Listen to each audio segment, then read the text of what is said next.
Եվ շատերին ասում ենք, որ մենք մեր սակավաթիվ ռեսուրսներով ուզում ենք լուրջ գործոն դառնալ քաղաքական դաշտում եւ օրինական միջոցներով մի օր գալ իշխանության,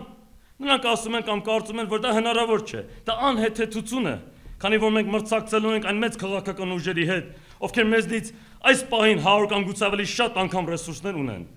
Կարծում են, որ եթե այս պահին մեր շարժումը շատ ռեսուրսներ չունի, ուրեմն դատապարտված է ձախողման։ Սակայն նրանք հաշվի չեն առնում մի շատ կարևոր փաստ։ Մենք ունենք մի բան, ինչը երկարատև հաջողություն արձանագրելու համար չափազանց ավելի կարևոր է, քան ներկայում շատ ռեսուրսներ ունենալը։ Եվ դա հենց ամուր գաղափարախոսություն ու նվիրվածությունն է, որոնք շատ ավելի մեծ արժեքներ են եւ որոնցով օժտված չեն աստղաբաշխական ռեսուրսներ ունեցող քաղաքական ուժերը։ Նորաստեղծ երիտասարդ շարժումը, որ ունի ամուր գաղափարական հիմք, ժամանակի ընթացքում հետևողական ու անհաղթող պայքար մղելով կարող է ձեռք բերել ռեսուրսներ եւ դրա շնորհիվ ավելի աճել ու զարգանալ։ Բայց նույնը չեն կարող ասել հակառակ դեպքում։ Գաղափարապես սին, բայց շատ ռեսուրսներ ունեցող քաղաքական շարժումը երբեք չի կարող ձեռք բերել վեր գաղափարախոսություն,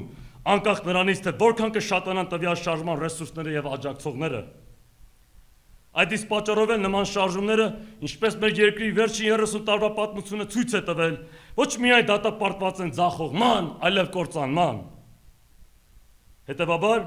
այսուհետ երբ լսում եք նորաստեղծ շարժման մասին,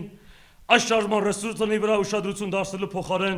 ուշադրություն դարձեք այս շարժման գաղափարախոսության եւ այս շարժման առաջնորդի ու անդամների հաստատակամության եւ նվիրվածության վրա, որովհետեւ միայն դրանից կարող եք իմանալ, այս շարժումը իսկապես կարող է ապագայում ազգին օգուտ տալ, թե ոչ։ Միայն դրանից պարզ կլինի, որ այս շարժումը արդյոք ապագա ունի, որը պատմություն կկերտի, թե ուղղակի նետվելու է պատմության աղբանոցը։